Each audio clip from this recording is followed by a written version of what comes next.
¿Por qué las cebras no tienen úlcera? Son las 2 de la mañana y estás en la cama.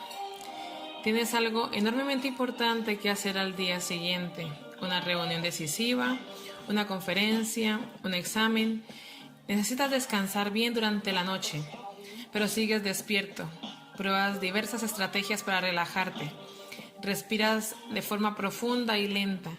Tratas de imaginar un tranquilo paisaje de montaña, pero en vez de conseguirlo sigues pensando que a menos que no te duermas enseguida, tu carrera se ha acabado.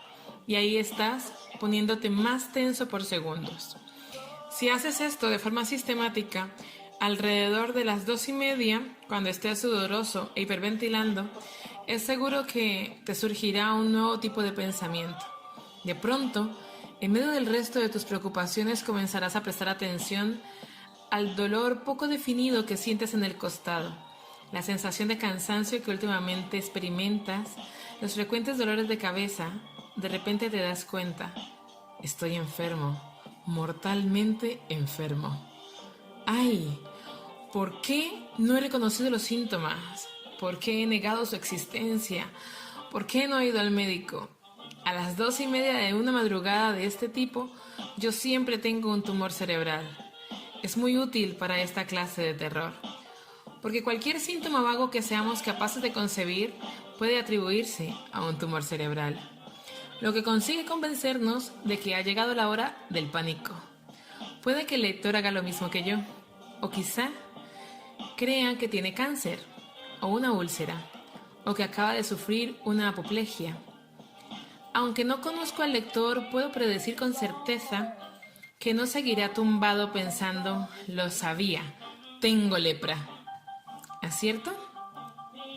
Es extremadamente improbable que se obsesione con que se trata de un caso grave de disentería, si tiene que ir al servicio, y pocos de nosotros nos convencemos que tenemos el cuerpo infectado de parásitos intestinales o trematodos hepáticos.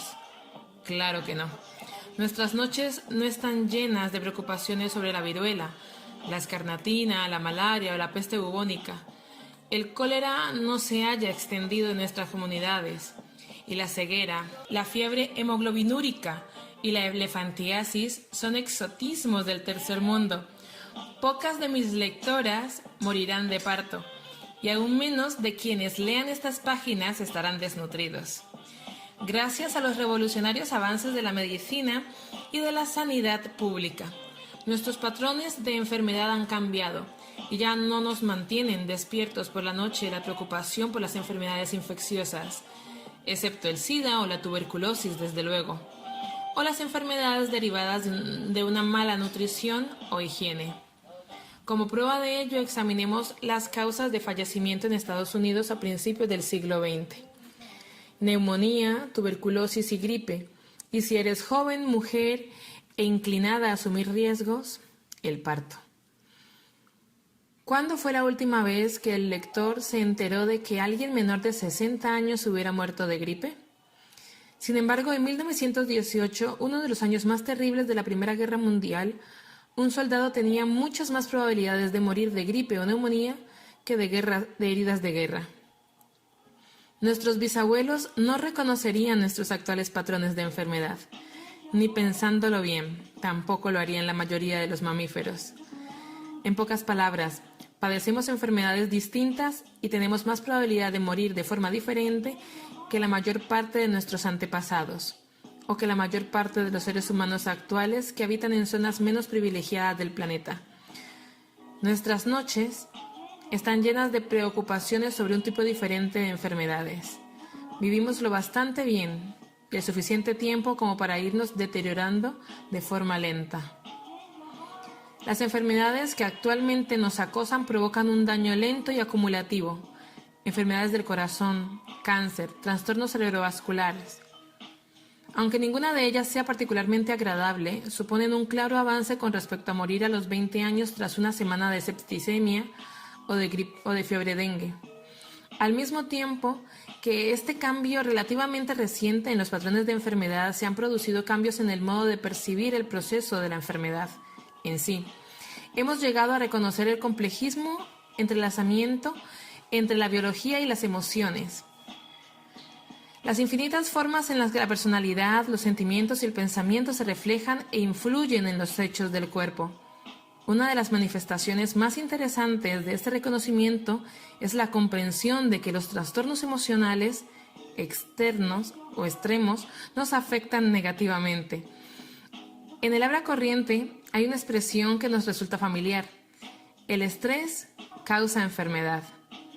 Un cambio decisivo en la medicina ha sido el reconocimiento de las muchas de las enfermedades que de acumulación lenta pueden estar causadas o agravarse por el estrés. En algunos aspectos, esto no es nuevo. Hace siglos, médicos sensibles reconocieron de forma intuitiva el papel de las diferencias individuales en la vulnerabilidad a la enfermedad.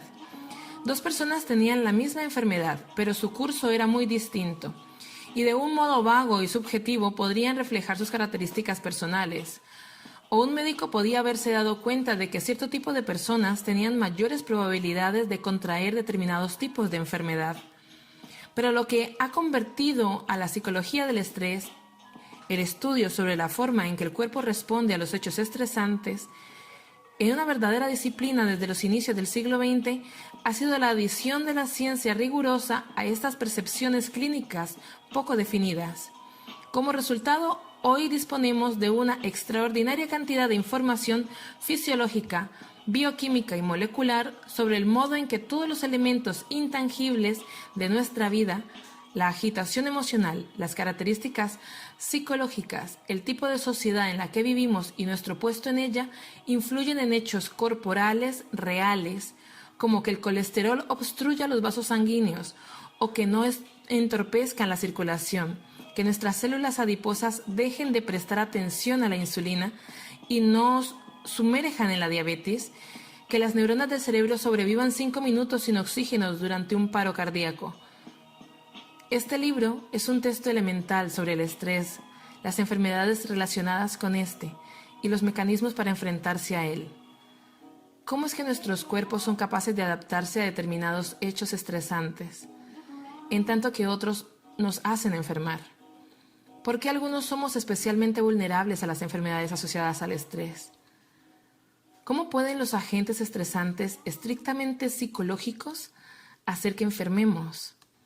¿Qué tiene que ver el estrés con la vulnerabilidad a la depresión o con la velocidad a la que envejecemos o con el hecho de que nuestra memoria funcione mejor o peor?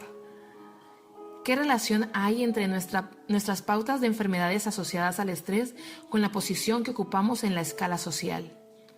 Por último, ¿cómo podemos ser más eficaces a la hora de enfrentarnos a los agentes estresantes que nos rodean?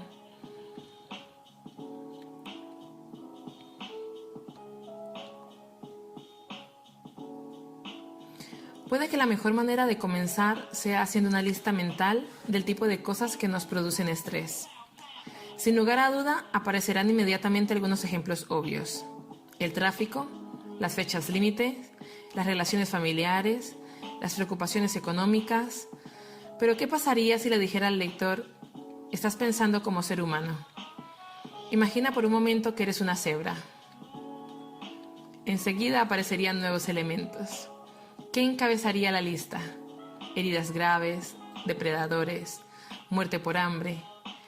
La necesidad de incitar a cambiar el punto de vista ilustra algo fundamental, a saber que el lector y yo tenemos mayores probabilidades de tener úlceras que las cebras.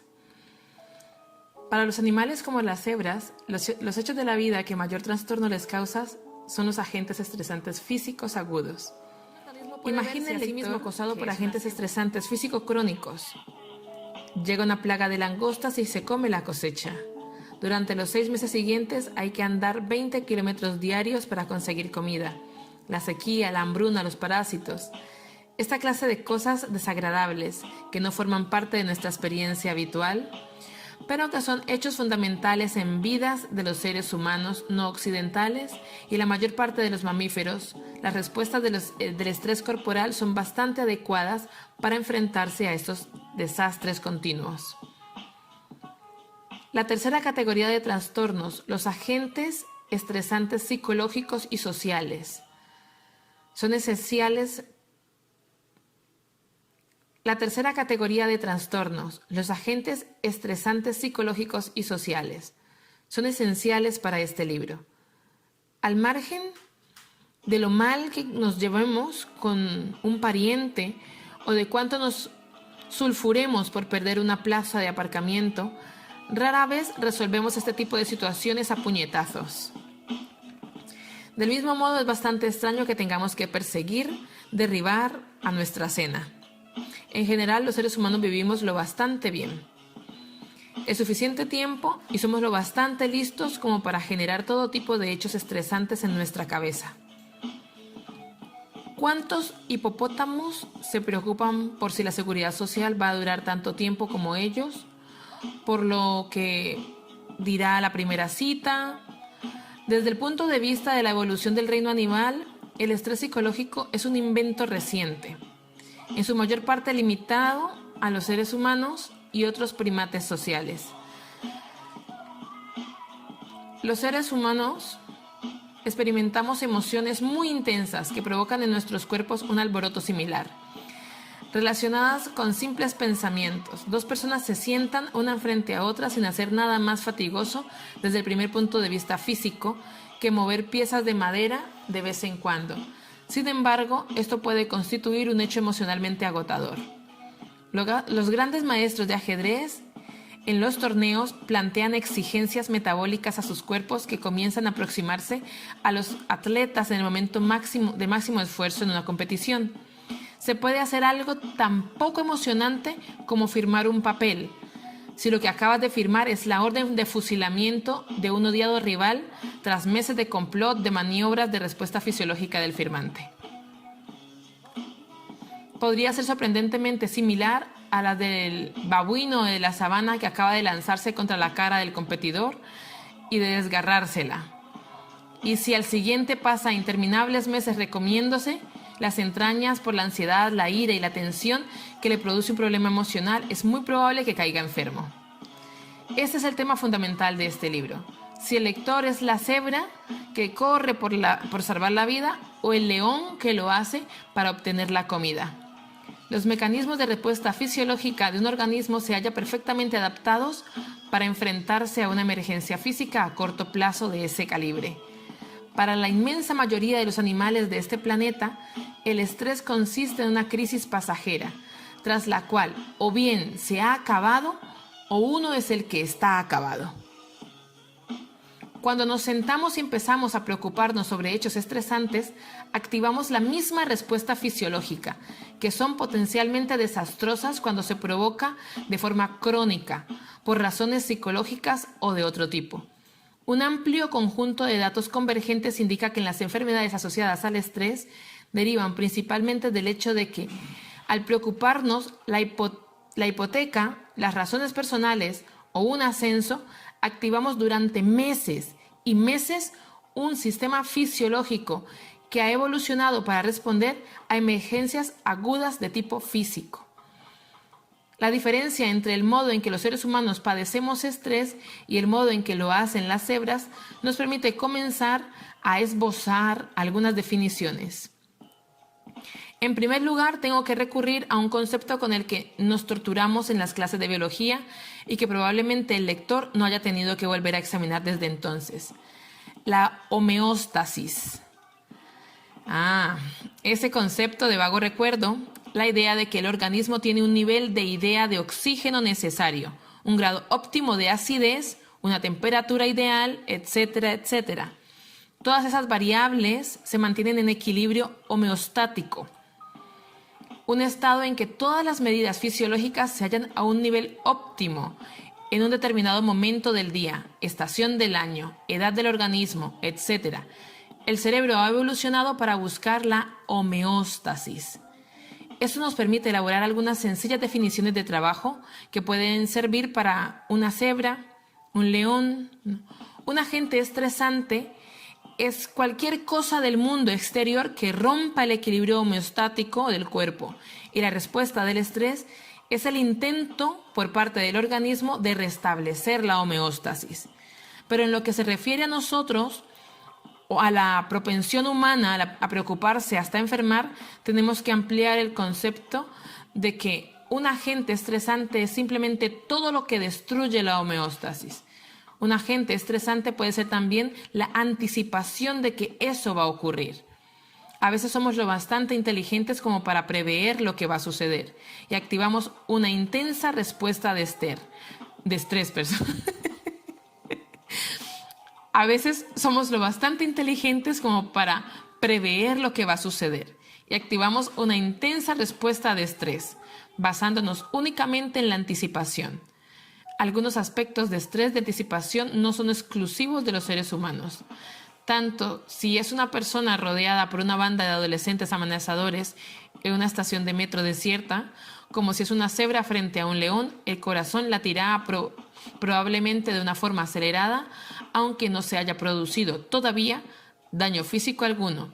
Pero a diferencia de las especies menos complejas en el plano cognitivo, los humanos podemos activar las respuestas de estrés pensando en los agentes estresantes potenciales que pueden romper nuestro equilibrio homeostático en un futuro lejano. Por ejemplo, pensamos en un granjero africano que ve cómo desciende una nube de langostas sobre su cosecha. Tiene comida almacenada, aunque no esté a punto de sufrir un desequilibrio homeostático por malnutrición durante meses. Nuestro hombre emitirá una respuesta de estrés. La cebra y los leones prevén el peligro y ponen en marcha una respuesta de estrés anticipada, pero no son capaces de padecer estrés de forma anticipada por acontecimientos muy lejanos en el tiempo. Y a veces los humanos sufrimos estrés por cosas que carecen de sentido para un león o una cebra. No es una característica general de los mamíferos. La ansiedad por una hipoteca o por el impuesto sobre la renta, por hablar en público o por lo que se dirá en una entrevista para un empleo, o por la inevitabilidad de la muerte. La experiencia humana está repleta de agentes estresantes psicológicos que se hallan separados por un abismo del mundo físico del hambre, las heridas, la pérdida de sangre o las temperaturas extremas. Cuando activamos la respuesta del estrés por miedo a algo que resulta ser real, nos congratulamos de que esta capacidad cognitiva nos permita poner en marcha nuestra defensa de forma inmediata. Y estas defensas anticipadas pueden ser bastante protectoras. Muchas de las respuestas de estrés son de carácter preparatorio. Y cuando se produce un alboroto fisiológico sin razón aparente o por algo sobre lo que nada podemos hacer, lo denominamos ansiedad, neurosis, paranoia y agresión innecesaria. Por tanto, la respuesta de estrés se puede poner en marcha no solo frente a una lesión física o psicológica, sino también ante la expectativa. Precisamente es ese carácter general de la respuesta de estrés lo más sorprendente. Un sistema fisiológico que se activa no solo con todo tipo de desastre físico, sino con el mero hecho de pensar en ellos. Este carácter general fue tenido en cuenta por primera vez hace 65 años por uno de los padres de la fisiología del estrés, Hans Selye. Si se me permite hacer una gracia irreverente, la fisiología del estrés existe en cuanto a la disciplina porque este hombre era un científico tan ingenioso como inepto en el manejo de las ratas de laboratorio. En la década de 1930, Selye comenzaba a trabajar en el campo de la endocrinología, estudiando la comunicación hormonal del cuerpo humano. Naturalmente, como ayudante de la cátedra joven y desconocido, buscaba algo con que empezar su carrera investigadora. Un bioquímico al que conocía acababa de aislar una especie de extracto del ovario y sus colegas se preguntaban qué efecto causaría en el organismo. Así que Selye pidió al bioquímico un poco del extracto y se puso a estudiar sus efectos. Todos los días trataba de inyectárselo a sus ratas. Al parecer, no con mucha destreza. Intentaba inyectárselas. Fallaba, se le caían de las manos, se pasaba media mañana persiguiéndolas por la habitación y viceversa. Enarbolado una escoba para hacerla salir de detrás del fregadero, etc. Al cabo de varios meses, Selye examinó las ratas y descubrió algo extraordinario. Tenían úlceras pépticas, las glándulas suprarrenales muy grandes, el origen de dos importantes hormonas del estrés, y los tejidos del sistema inmunitario reducidos. Estaba encantado. Había descubierto los efectos del misterioso extracto ovárico. Como era un buen científico, estableció un grupo de control, un grupo de ratas a las que inyectaba diariamente una solución salina en vez del extracto, y así, todos los días también les inyectaba, se le caían, las perseguía. Al final resultó que también tenían úlceras pépticas, las glándulas suprarrenales muy grandes y los tejidos del sistema inmunitario atrofiados. Llegados a este punto, la reacción normal de un científico incipiente sería echarse las manos a la cabeza y matricularse en ciencias empresariales. Pero Seeley se puso a razonar sobre lo que había observado. Los cambios fisiológicos no podían deberse al extracto ovárico, puesto que se había producido de forma idéntica en el grupo de control y en el experimental. ¿Qué tenían ambos grupos en común? Seeley pensó que eran sus inyecciones casi traumáticas. Quizá los cambios en el cuerpo de las ratas eran una especie de respuesta no específica del organismo a una situación general desagradable. Para comprobarlo, puso algunas en el tejado del edificio de investigación en invierno y a otras en la sala de calderas. A otras las sometió a un ejercicio obligado y a procedimientos quirúrgicos. En todos los casos halló un incremento en la incidencia de úlceras pépticas, un agrandamiento de las glándulas suprarrenales y una atrofia de los tejidos inmunitarios. Ahora sabemos con exactitud lo que Selby observó. Acababa de descubrir la punta del iceberg de las enfermedades asociadas al estrés. La leyenda, fundamentalmente promulgada por el propio Selby, afirma que fue él quien, al buscar un modo de describir las características no específicas de la situación desagradable a la que respondían las ratas, tomó prestado un término de la ingeniería y proclamó que las ratas estaban sometidas a estrés. Pero en realidad el fisiólogo Walter Cannon ya había introducido el término en medicina en la década de 1920, con un sentido aproximado al que hoy le conferimos. Lo que hizo Selby fue formalizar el concepto con dos ideas. El cuerpo dispone de un conjunto de respuestas asombrosamente similares que denominó síndrome de adaptación general para un amplio grupo de agentes estresantes. En determinadas condiciones, los agentes estresantes pueden causar enfermedades. De la homeostasis a la alostasis, de un nuevo concepto más apropiado al estrés. El concepto de la homeostasis ha sido modificado en años recientes en la obra iniciada por Peter Stirling y Joseph Heller de la Universidad de Pensilvania y ampliada por Bruce de la Universidad de Rockefeller. Han creado un nuevo marco de pensamiento que yo de manera obstinada traté de ignorar al principio y al que ahora he sucumbido, porque moderniza de forma brillante el concepto de homeostasis de una forma que logra dar incluso más sentido al estrés. Aunque no toda la gente de mi profesión lo ha aceptado, calificándolo algunos de vino viejo en odres nuevos. La concepción original de la homeostasis se basa en dos ideas. Primera, solo existe un nivel, número o cantidad óptimos para cualquier medida dada en el cuerpo. Pero eso no puede ser cierto. Después de todo, es probable que la presión sanguínea ideal cuando uno está dormido sea diferente a cuando uno practica saltos de esquí. Lo que es ideal en condiciones basales es diferente de un estado de estrés, algo fundamental para el pensamiento alostático. En nuestra especialidad se habla de la invariabilidad a través del cambio, una expresión que parece thin para referirse a la alostasis. Ya no sé si tengo claro lo que eso significa, pero siempre provoca asentimientos de cabeza cuando pronuncio esa expresión en una conferencia. La segunda idea de la homeostasis es que se llega a ese determinado punto ideal por medio de algún mecanismo regulador local, mientras que la alostasis admite que cualquier punto determinado se puede regular de 1.000.000 de formas diferentes, cada una con su propia consecuencia. Así pues, supongamos que hay escasez de agua en California. Solución homeostática: ordenar la instalación de cisternas más pequeñas. Solución alostática: las cisternas más pequeñas convencen a las gentes de la necesidad de conservar agua y de comprar arroz del sudeste asiático en vez de hacer cultivos de riego intensivo de un estado semiárido.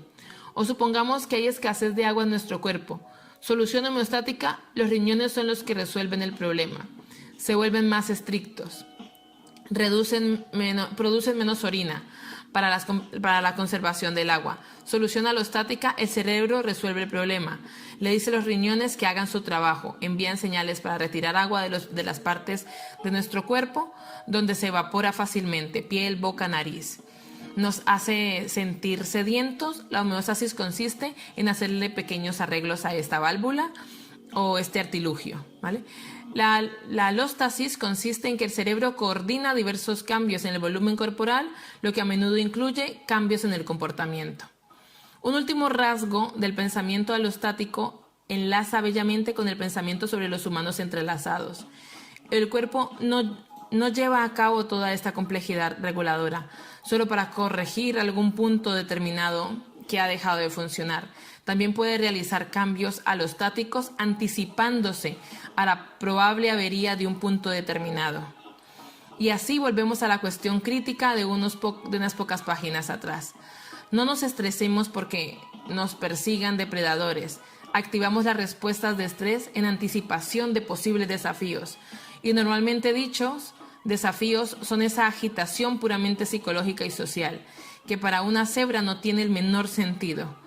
Regresaremos una y otra vez a lo que la alóstasis tiene que decir sobre las enfermedades relacionadas con el estrés.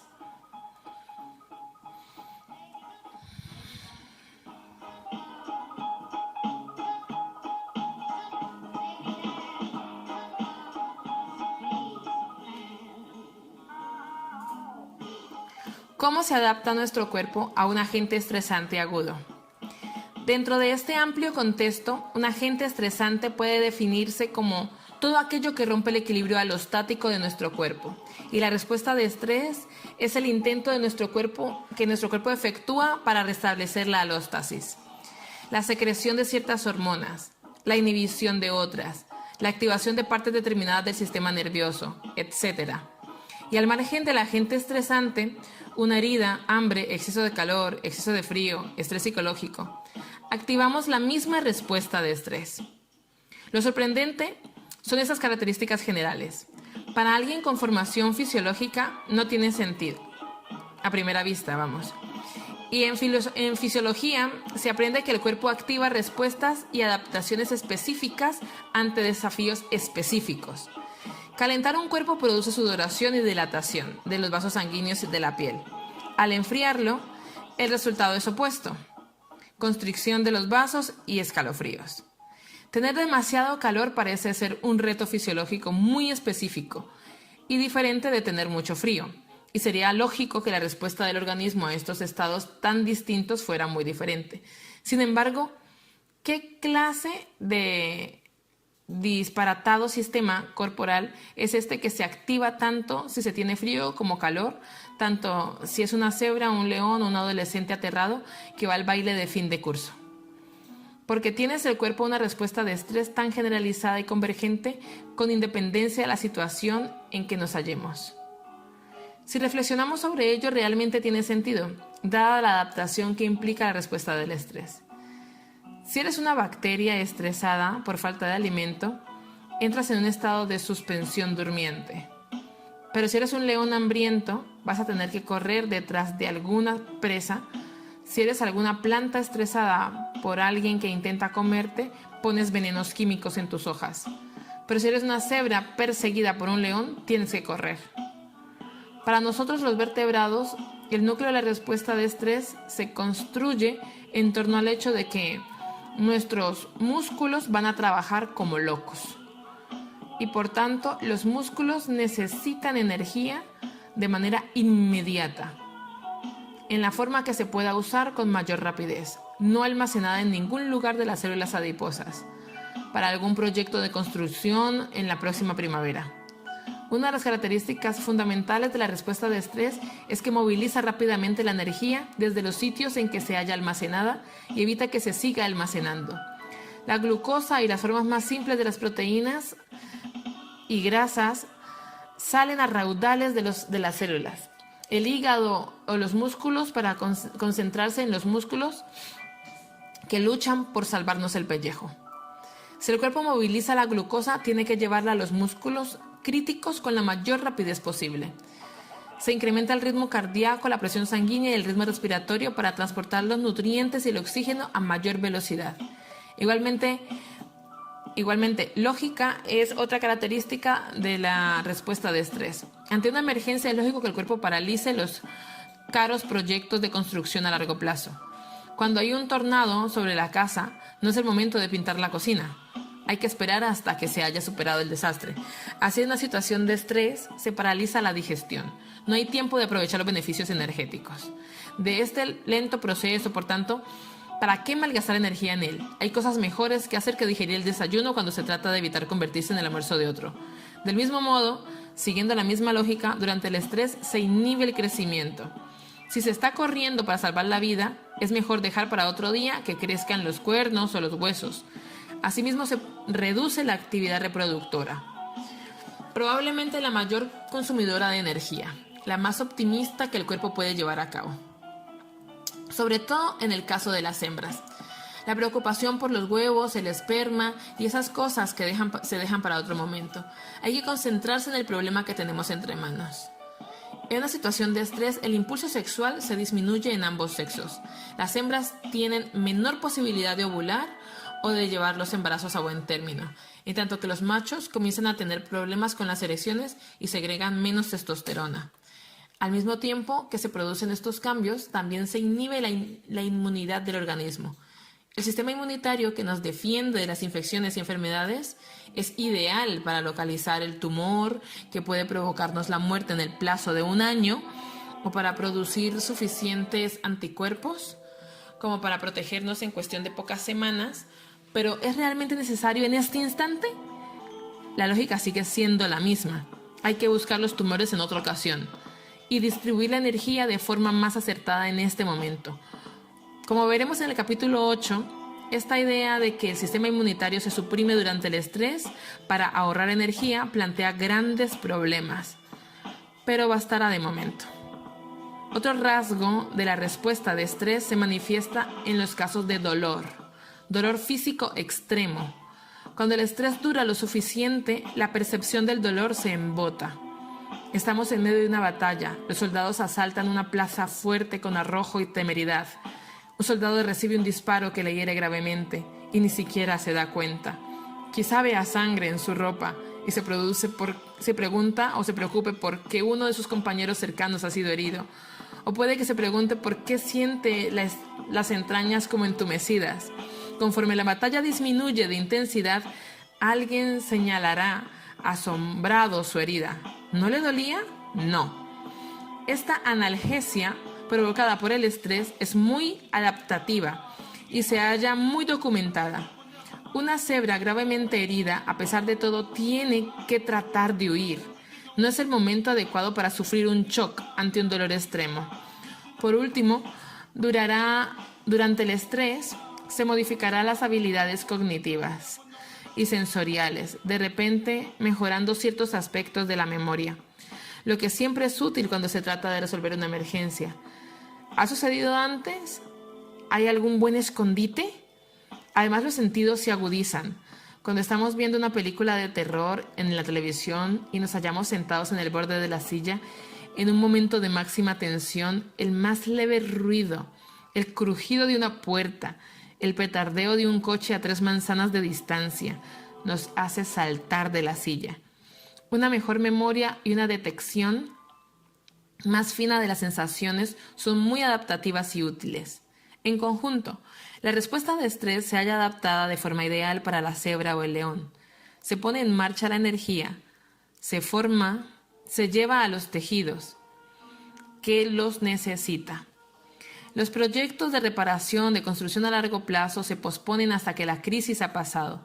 La sensación dolorosa se embota, la cognición se afina. Walter Cannon, el fisiólogo, que a comienzos del siglo XX preparó el terreno para gran parte del trabajo de Seeley, y que suele ser considerado el otro padre de este campo, se centró en el aspecto adaptativo de la respuesta de estrés para enfrentarse a emergencias de este tipo. Formuló el famoso síndrome de lucha o huida, Para describir la respuesta de estrés, que en su opinión era muy positiva, sus libros con títulos como The Windows of the Body, La sabiduría del cuerpo, están impregnados de un optimismo complaciente sobre la capacidad del cuerpo para enfrentarse a todo tipo de agentes estresantes. No obstante, los hechos estresantes a veces nos hacen enfermar. ¿Por qué? Selby con sus ratas ulcerosas se enfrentó a este enigma y llegó a una respuesta lo bastante equivocada como para que en general se piense que le impidió ganar el premio Nobel por el resto de su obra. Desarrolló un esquema en 3 partes sobre el modo en que funcionan las respuestas de estrés. En la fase inicial, alarma, se percibe un agente estresante, salta una alarma metafórica en el cerebro, puede verse a sí mismo acosado por agentes estresantes físico-crónicos. Llega una plaga de langostas y se come la cosecha. Durante los 6 meses siguientes hay que andar 20 kilómetros diarios para conseguir comida. La sequía, la hambruna, los parásitos. Esta clase de cosas desagradables que no forman parte de nuestra experiencia habitual, pero que son hechos fundamentales en vidas de los seres humanos no occidentales y la mayor parte de los mamíferos, las respuestas del estrés corporal son bastante adecuadas para enfrentarse a estos desastres continuos. La tercera categoría de trastornos, los agentes estresantes psicológicos y sociales, son esenciales.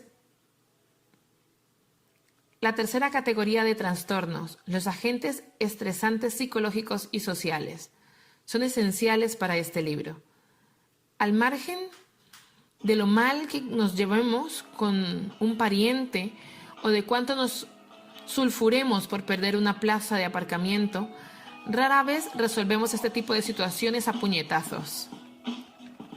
Del mismo modo, es bastante extraño que tengamos que perseguir, derribar a nuestra cena. En general, los seres humanos vivimos lo bastante bien. Es suficiente tiempo y somos lo bastante listos como para generar todo tipo de hechos estresantes en nuestra cabeza. ¿Cuántos hipopótamos se preocupan por si la seguridad social va a durar tanto tiempo como ellos? Por lo que dirá la primera cita. Desde el punto de vista de la evolución del reino animal, el estrés psicológico es un invento reciente, en su mayor parte limitado a los seres humanos y otros primates sociales. Los seres humanos experimentamos emociones muy intensas que provocan en nuestros cuerpos un alboroto similar, relacionadas con simples pensamientos. 2 personas se sientan una frente a otra sin hacer nada más fatigoso desde el primer punto de vista físico que mover piezas de madera de vez en cuando. Sin embargo, esto puede constituir un hecho emocionalmente agotador. Los grandes maestros de ajedrez en los torneos plantean exigencias metabólicas a sus cuerpos que comienzan a aproximarse a los atletas en el momento de máximo esfuerzo en una competición. Se puede hacer algo tan poco emocionante como firmar un papel, si lo que acabas de firmar es la orden de fusilamiento de un odiado rival tras meses de complot de maniobras de respuesta fisiológica del firmante.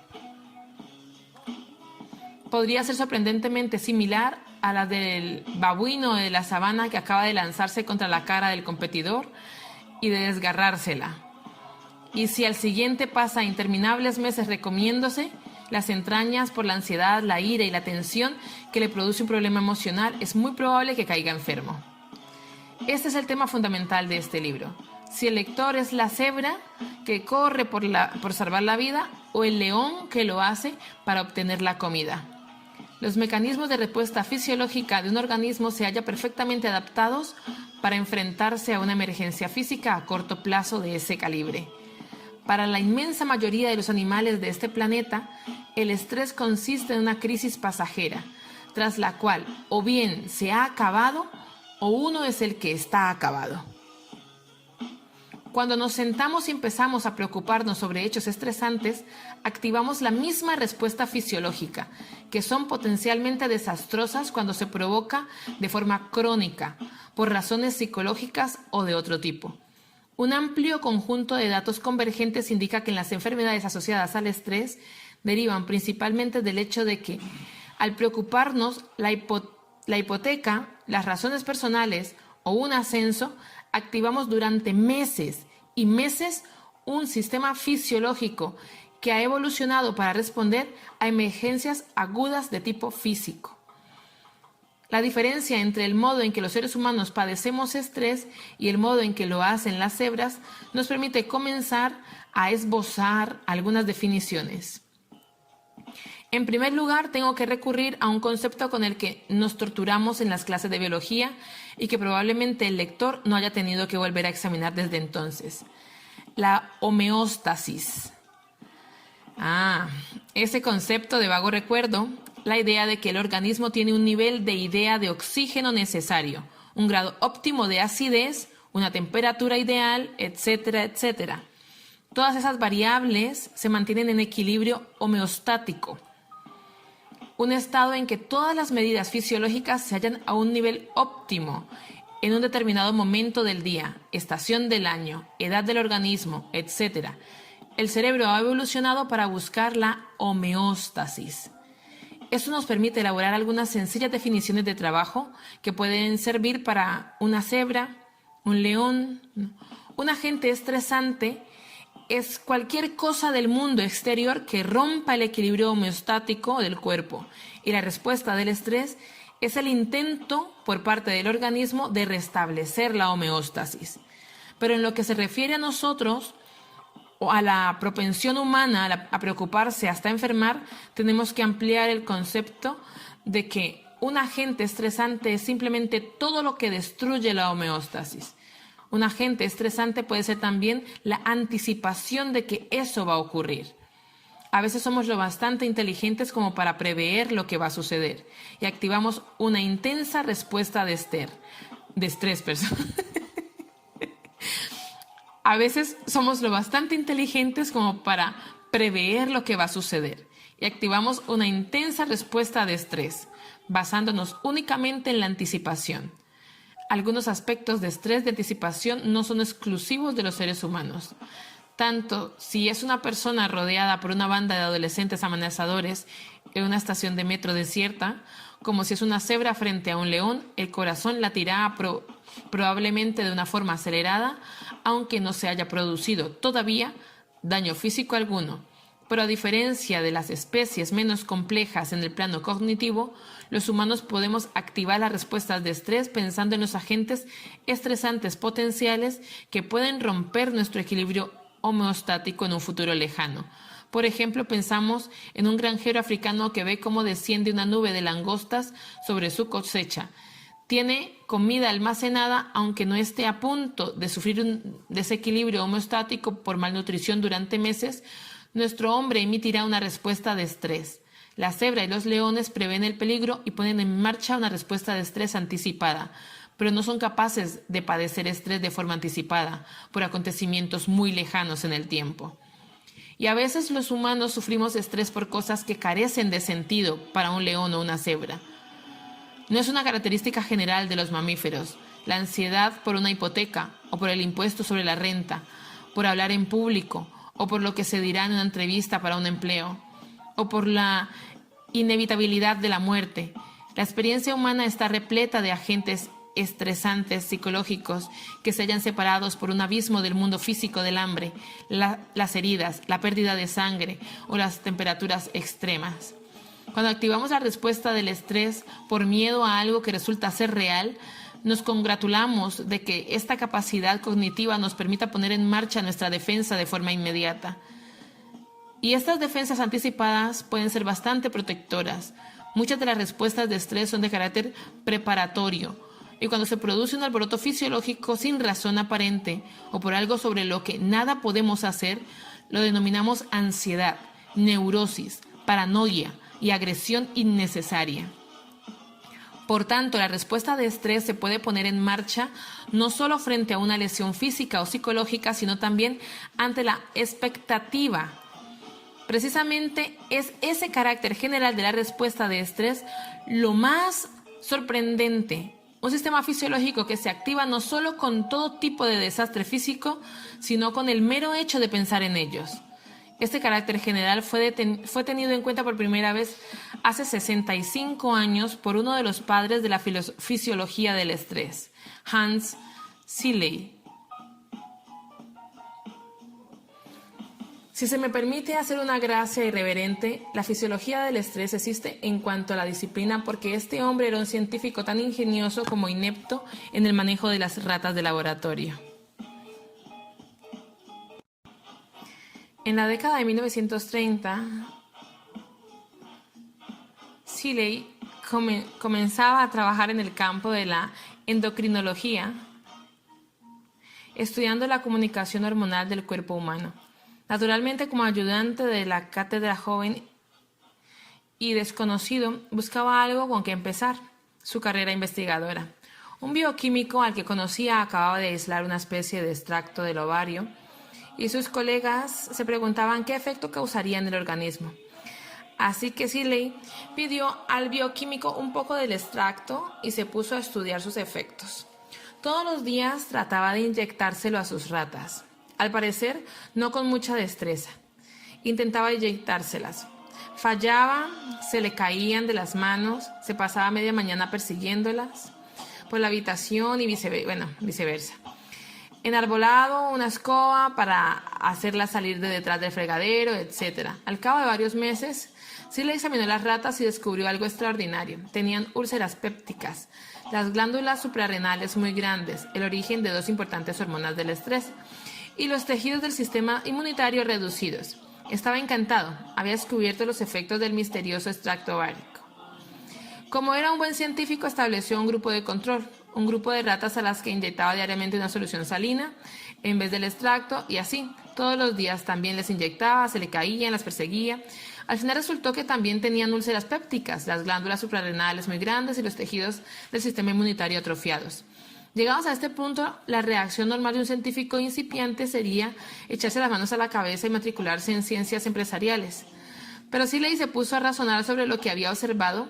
Los cambios fisiológicos no podían deberse al extracto ovárico, puesto que se había producido de forma idéntica en el grupo de control y en el experimental.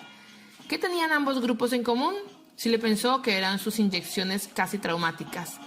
Quizá los cambios en el cuerpo de las ratas eran una especie de respuesta no específica del organismo a una situación general desagradable. Para comprobarlo, puso algunas en el tejado del edificio de investigación en invierno y a otras en la sala de calderas. A otras las sometió a un ejercicio obligado y a procedimientos quirúrgicos. En todos los casos halló un incremento en la incidencia de úlceras pépticas, un agrandamiento de las glándulas suprarrenales y una atrofia de los tejidos inmunitarios. Ahora sabemos con exactitud lo que Selye observó. Acababa de descubrir la punta del iceberg de las enfermedades asociadas al estrés. La leyenda, fundamentalmente promulgada por el propio Selye, afirma que fue él quien, al buscar un modo de describir las características no específicas de la situación desagradable a la que respondían las ratas, tomó prestado un término de la ingeniería y proclamó que las ratas estaban sometidas a estrés. Pero en realidad el fisiólogo Walter Cannon ya había introducido el término en medicina en la década de 1920, con un sentido aproximado al que hoy le conferimos. Lo que hizo Selye fue formalizar el concepto con dos ideas. El cuerpo dispone de un conjunto de respuestas asombrosamente similares que denominó síndrome de adaptación general para un amplio grupo de agentes estresantes. En determinadas condiciones, los agentes estresantes pueden causar enfermedades. De la homeostasis a la alostasis, de un nuevo concepto más apropiado al estrés. El concepto de la homeostasis ha sido modificado en años recientes en la obra iniciada por Peter Stirling y Joseph Heller de la Universidad de Pensilvania y ampliada por Bruce de la Universidad de Rockefeller. Han creado un nuevo marco de pensamiento que yo de manera obstinada traté de ignorar al principio y al que ahora he sucumbido, porque moderniza de forma brillante el concepto de homeostasis de una forma que logra dar incluso más sentido al estrés. Aunque no toda la gente de mi profesión lo ha aceptado, calificándolo algunos de vino viejo en odres nuevos. La concepción original de la homeostasis se basa en dos ideas. Primera, solo existe un nivel, número o cantidad óptimos para cualquier medida dada en el cuerpo. Pero eso no puede ser cierto. Después de todo, es probable que la presión sanguínea ideal cuando uno está dormido sea diferente a cuando uno practica saltos de esquí. Lo que es ideal en condiciones basales es diferente en un estado de estrés, algo fundamental para el pensamiento alostático. En nuestra especialidad se habla de la invariabilidad a través del cambio, una expresión que parece thin para referirse a la alóstasis. Ya no sé si tengo claro lo que eso significa, pero siempre provoca asentimientos de cabeza cuando pronuncio esa expresión en una conferencia. La segunda idea de la homeostasis es que se llega a ese determinado punto ideal por medio de algún mecanismo regulador local, mientras que la alóstasis admite que cualquier punto determinado se puede regular de 1.000.000 de formas diferentes, cada una con su propia consecuencia. Así pues, supongamos que hay escasez de agua en California. Solución homeostática: ordenar la instalación de cisternas más pequeñas. Solución alostática: las cisternas más pequeñas convencen a las gentes de la necesidad de conservar agua y de comprar arroz del sudeste asiático en vez de hacer cultivos de riego intensivo de un estado semiárido. O supongamos que hay escasez de agua en nuestro cuerpo. Solución homeostática: los riñones son los que resuelven el problema. Se vuelven más estrictos. Producen menos orina para la conservación del agua. Solución alostática: el cerebro resuelve el problema. Le dice a los riñones que hagan su trabajo. Envían señales para retirar agua de las partes de nuestro cuerpo donde se evapora fácilmente: piel, boca, nariz. Nos hace sentir sedientos. La homeostasis consiste en hacerle pequeños arreglos a esta válvula o este artilugio, ¿vale? La alóstasis consiste en que el cerebro coordina diversos cambios en el volumen corporal, lo que a menudo incluye cambios en el comportamiento. Un último rasgo del pensamiento alostático enlaza bellamente con el pensamiento sobre los humanos entrelazados. El cuerpo no lleva a cabo toda esta complejidad reguladora solo para corregir algún punto determinado que ha dejado de funcionar. También puede realizar cambios alostáticos anticipándose a la probable avería de un punto determinado. Y así volvemos a la cuestión crítica de unas pocas páginas atrás. No nos estresemos porque nos persigan depredadores. Activamos las respuestas de estrés en anticipación de posibles desafíos. Y normalmente dichos desafíos son esa agitación puramente psicológica y social, que para una cebra no tiene el menor sentido. Regresaremos una y otra vez a lo que la alóstasis tiene que decir sobre las enfermedades relacionadas con el estrés.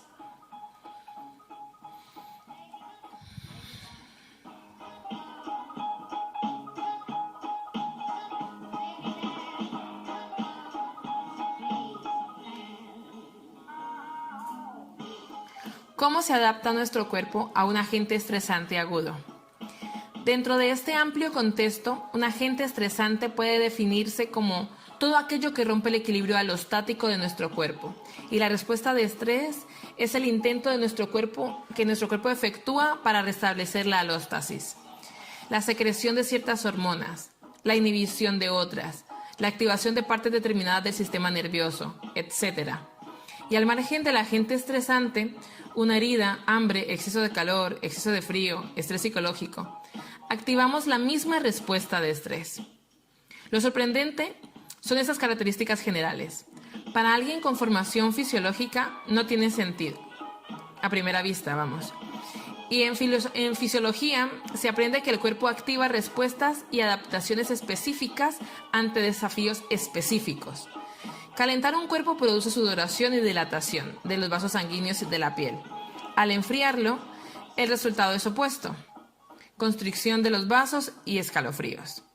Tener demasiado calor parece ser un reto fisiológico muy específico y diferente de tener mucho frío, y sería lógico que la respuesta del organismo a estos estados tan distintos fuera muy diferente.